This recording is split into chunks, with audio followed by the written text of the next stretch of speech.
What's up, guys? So it's another Saturday here with the Colorado. I haven't really talked much about it because I built this truck before I started doing YouTube channels and all that.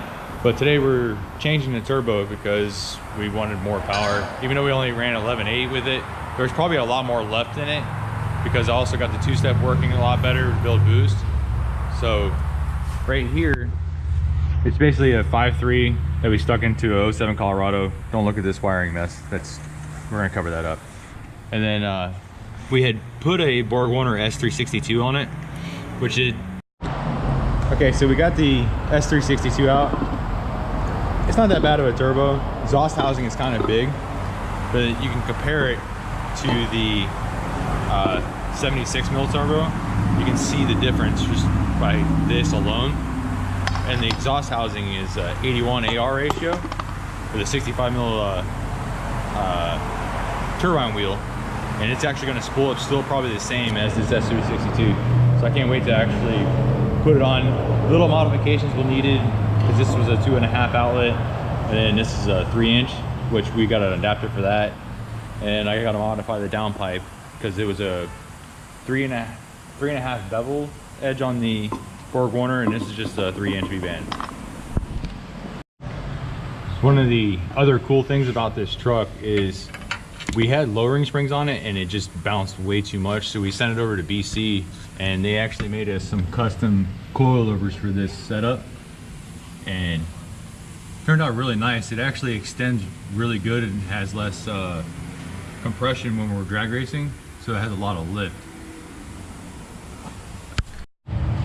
One of the other cool things about this build is the donor vehicle we got was a 2000 Silverado, which we used the 4L60E, and we had it built after we ended up burning up third gear with a 3400 stall. But on the Colorado with the transmission bracket, because it came with a 4L60 in the 4-cylinder, I just had to make this little notch and actually use the Colorado transmission mount for the 4L60 and use the Colorado stock drive shaft, and it fits actually pretty nice in there. And we're still using the stock 8.5 rear end with aluminum housing because we haven't broke it yet. And pretty much simple, just some drag shocks, lowering blocks. Ain't too bad of a setup, I think. Okay, so we got the turbo installed. It actually fits about the same, but the problem that we had was this is 3-inch outlet and it was 2.5 before, so we got an adapter and cut it down to go to the intercooler here. And then next step would be to make the downpipe, or actually a side pipe because it comes right out the side right over here. And also this air inlet, we ended up doing this because we were having heat issues. Like as soon as it hit boost, it would get it to 180 degree intake temp. So we routed this away from the radiator. That way the heat from the radiator doesn't, start off temperature of 180, it tends to build, when you build boost, it'll cause it to heat up too much. Okay, so I've already cut the downpipe to where it needs to be and mocked it everything up, tack welded it in, so now I'm gonna end up TIG welding this V-band flange on there. The thing I like about V-band flanges, if you don't get it kind of straight, you can still rotate it after welding it onto the turbo itself.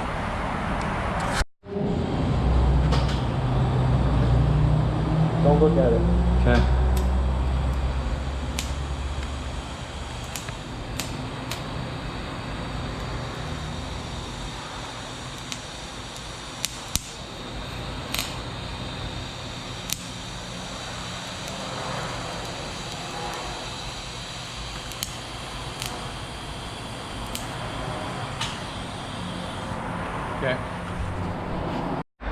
Okay, so got it all welded up.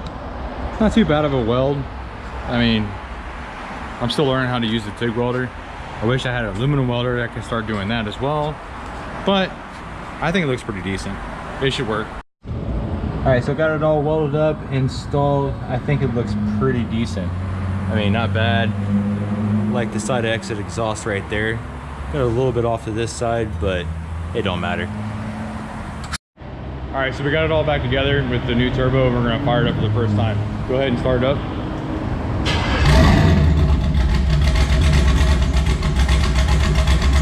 It sounds so good. You wanna hit the two-step?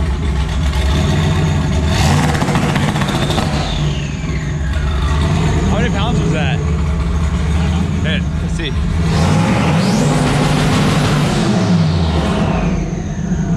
You did it wrong. Hit the two-step? Which one? Yeah.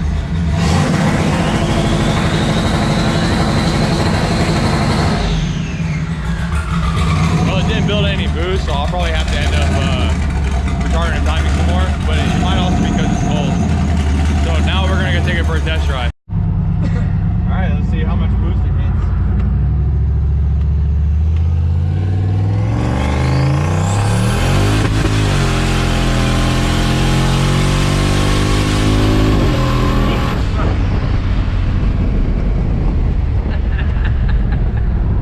Air fuel was actually at like 11.2, which is actually not bad considering it's a new turbo. And all it did was spin a lot.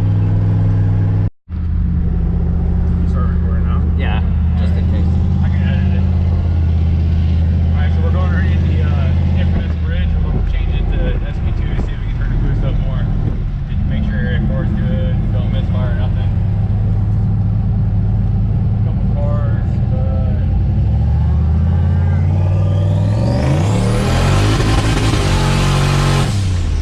Jesus Christ.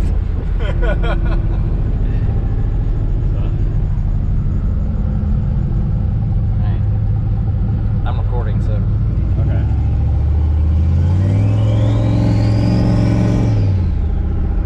So much traffic. You hit a turbo spool? Oh yeah. This spool's so much better than the other one. It's quicker, it seems. I'm trying to, maybe I can get that speed in there too.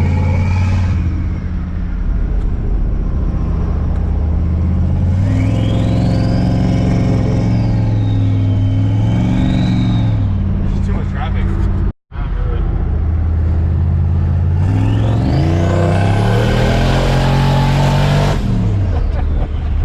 Launch the sunglasses?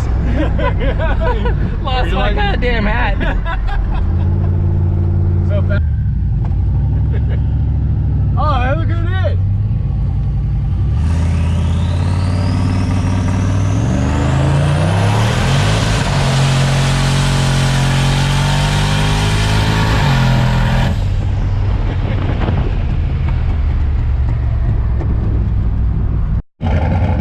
Okay, so we made it back. We tried to launch underneath the bridge. It didn't build any boost. I think it's because of the bigger turbo.